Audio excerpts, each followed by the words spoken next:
If you want to see a movie that was obviously written by monkeys throwing stones at a typewriter, a film you can't explain without losing your brain cells and train of thought multiple times, and which somehow made it to Nigerian cinemas without Odunlade getting arrested, Lakatabu is a movie for you.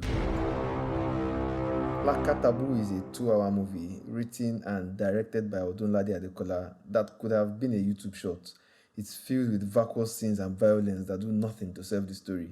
I suspended my review of Jagu Jagu in order to write this just as it came out on Prime Video months after its initial release in Nigerian cinemas. So this should be a short one, so let's get into it. The movie opens as we are introduced to Lakatabu, who I will just call Laka now, a kidnapper whose men waylay and kidnap innocent travelers on a lonely road. Now, in this particular kidnap activity, a woman's husband escapes to call for help while others are brought back to the kidnapper's den.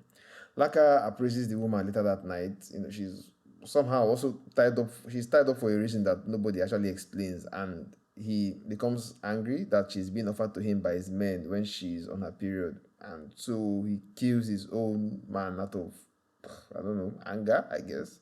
He then orders that she be buried alive for some reason. Her husband, who escaped earlier, leads her father, not the police, back to the camp. And there's a lot of magic and posturing and confrontations with Laka, just the kind of thing that Odunlade the actor likes.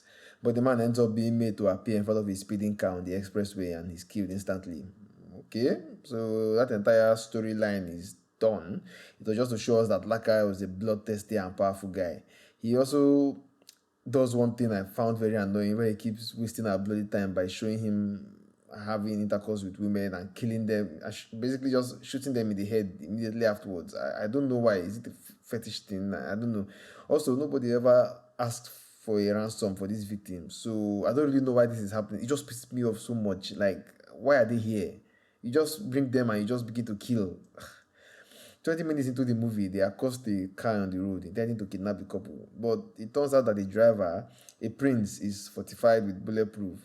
He has a fearless confrontation with Laka, ordering him to get off the road and threatening him with police. He returns to his car to drive off with his wife, but get this, he takes his keys from his driver, who is lying prostrate on the ground, and leaves him there to be killed as he drives away. I was so confused.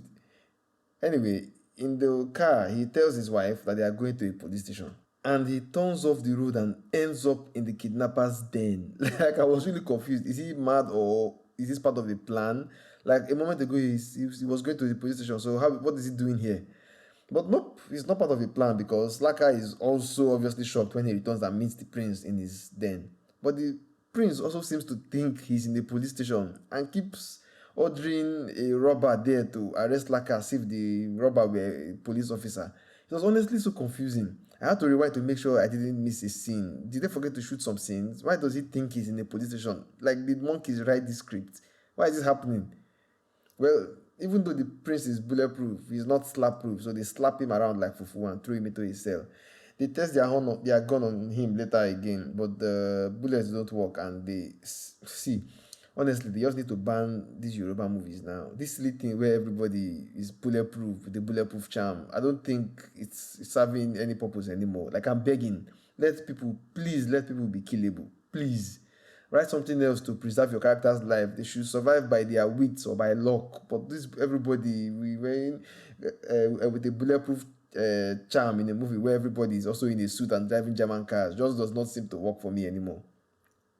Oh, so Laka has a flashback of his native doctor telling him that if someone is proving like super hard to kill, they should target their mothers first, and the person's defenses will be lowered. Yes, this is a movie written and directed by a human being who has been in movies for decades. Like, this is quite embarrassing. So because of this flashback, which happens a lot in this movie, a lot, he contrives to lure the mother of the prince, who has been hard on the neck of the police. By the way, he doesn't ask for any ransom. So we don't know why he's kidnapping these people again.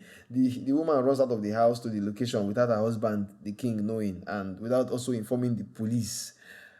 She is caught and brought back to the den to be shot later that night. They don't even give us real blood on her clothes. Just fake computer graphics stuff.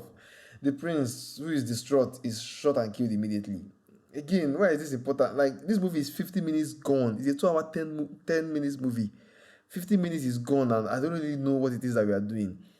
Then he sleeps with the prince's wife and is about to kill her when she submits and tells him that she enjoys the experience and wants to keep doing it. For some reason, the bloodthirsty and violent Laka believes this nonsense.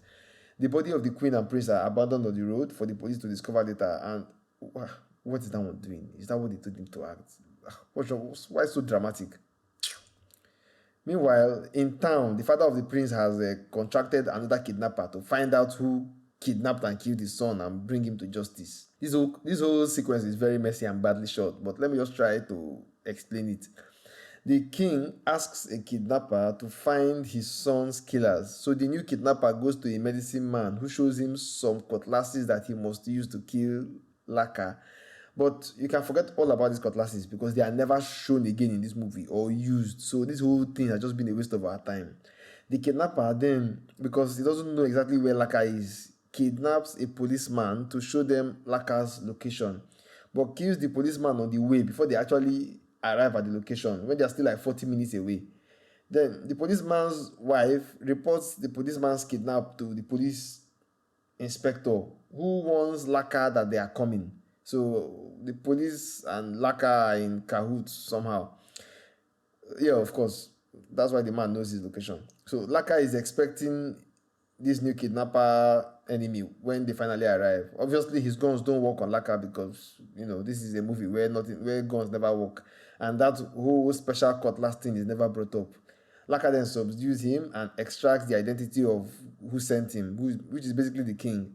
Laka then shoots him dead immediately. Like, the movie just entered African magic territory. I don't know why am I even reviewing this? The movie has fully entered African magic. Why am I actually reviewing this? Well, maybe because it's a popular movie. The movie has finally entered African magic territory now, except that the camera is just clearer. Laka then attacks the king's palace, and it turns out that they know each other. Now, apparently, Laka used to be the king's. Just hear it again. Laka used to be the king's criminal partner when the king himself used to be a kidnapping leader. That's Laka's boss. But they had a falling out because I honestly can't explain it. Something happened and someone got shot. I don't know who they are or what it means. They don't say anything. I don't know. It's just all gibberish. But just think of African magic Yoruba level of writing and editing. I don't know how you would work for such a man like the king and never know about his son, the prince, and not recognize the one that you killed. It's also cringe to watch this super low quality storytelling. Odunlade will now call himself a writer. I'll be waiting. Towards the end of the movie, the police fish out the police inspector who was working hand in hand with Laka as they ramp up their search for the king's killers. Meanwhile, back at the camp, the prince's wife begins to talk a lot of nonsense stories to preserve her life. She's talking about how she's actually a professional prostitute. She never actually loved the prince. She married the prince because a white man contracted her to provide an idol in the palace to him.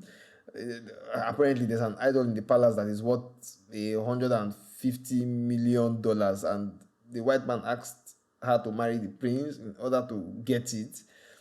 So she's now promising to lead Laka to it if he will preserve her life. I don't know why someone would write such a figure for a statue into the script.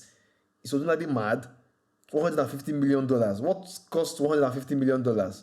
Nigerians really have a problem with numbers. So later on, she goes out to pee and comes back with some poop that is boiled in a pot. How exactly does she walk into Laka's room with a pot? And where did she get it when she went out with a soldier into the bush? Only God and the kindergarten children that this movie was written for know. We enter a very long and talkative flashback where we find out that her father is Laka's native doctor and that he died at Laka's hands after creating charms for him. Apparently, Laka asked for the weakness for the charms and the man said he would die if someone threw poop at him. Laka then kills him to preserve the secret. We know this because her younger sister saw it happen. Also, we learned that her father gave her her own charms, from childhood that can be used. Oh my God, my brain is in pain. The father gave her her own charms. So they wrote, I don't know if they wrote this script or storyboard on a spider web on the wall and just began to connect things together. So her father gave her her own personal protection. Her own personal protection includes peeing on sand and swallowing it and then muttering some incantations or something. Like, I'm grossed out just thinking about it. There's something honestly wrong with Odunlade's brain, because there's some things in this script I can't even see on YouTube. If not, my channel will be deleted. She throws her poop on him after the flashback. So Laka unknowingly killed the prince, who is the son of his former enemy, and assaulted the dead prince's wife, who is the daughter of his former native doctor friend who he killed. So where no other juju had worked on him, this girl, whose far more powerful father he had easily killed, was able to disarm him and cause him to vanish with poop. The girl then comes out with his gun and basically shoots at the other kidnappers while they just stand there looking at her before running away. It's a very, very stupid movie. Like, this movie was very, very annoying to watch. Like, this is 2 hours for this plot that looked like something that someone scratched onto A4 paper while recovering from typhoid. Like, the idea for this obviously came to him while he was sitting in the toilet, so it felt like an epiphany instead of a bad dream. I honestly blame Prime for hitting the upload button on this Afmak Yoruba clone. Like, Odunlade needs to know that he doesn't have to write to feel among his other colleagues in the industry. He can do well by simply just acting. Jesus. No plot or cinematography to speak of. They ought to just line up everyone who took part in this abomination and flog them. Ew. 0/5/10. I beg, please, don't forget to subscribe. Goodbye.